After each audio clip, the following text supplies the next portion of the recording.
We'll go to Mr. Ivey.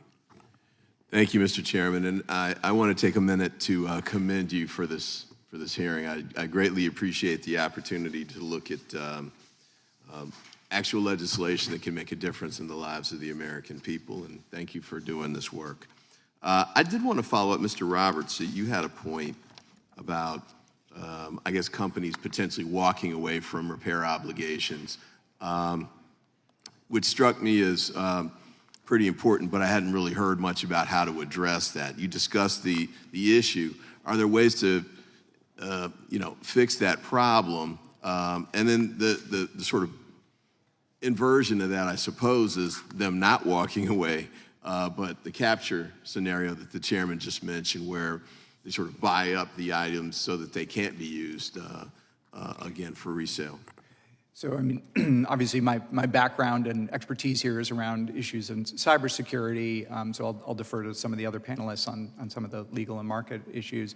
But what I would say is that both of the things that we're really proposing or talking about here, which would be changes to Section 1201 of the DMCA, as well as passage of robust right to repair laws, would empower a market-based response to keeping the Internet of Things working, secure, and functioning.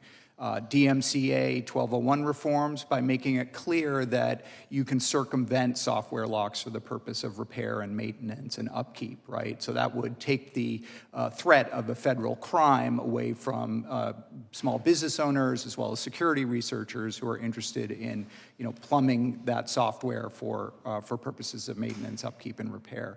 And on the right to repair, by making the tools available to maintain and upkeep products, diagnostic software, schematic diagrams, service manuals available, once again, you'll be empowering small business owners to set up repair shops and say, I'm going to keep your smart appliance running for its full 25 or 30-year lifespan, and I'm going to support my family doing that locally, and not be basically choked out of business by a company that says, well, you don't have the right to access this product. From a cybersecurity perspective, that is really important, because one thing we don't want is a population of millions or tens of millions of out-of-date, unsupported, unpatched, insecure, internet-connected home appliances, webcams, home routers out there, available to nation-state actors, cyber-criminal groups to compromise and use for their own purposes. And that's something we already see, particularly around broadband routers and other types of devices. And it's a real threat going forward that I think these types of changes would support.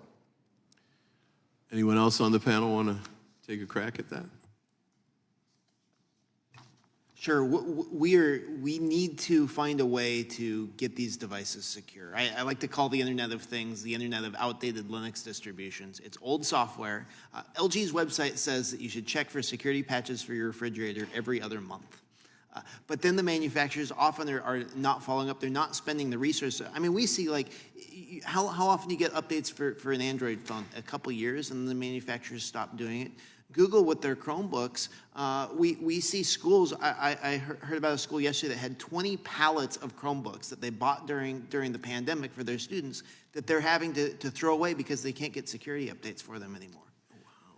We need to find a way to make these things last longer, and sometimes it's incumbent on the manufacturer. We should talk about maybe asking them to make security updates available longer, but at some point also we need to take the ownership on ourselves and allow the rest of us to maintain it and patch these devices.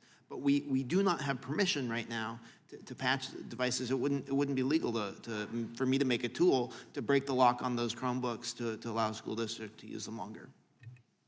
Thank you. Mr. Chairman, I yield back. I thank the gentleman. We'll now go to the gentleman from Colorado for 5 minutes.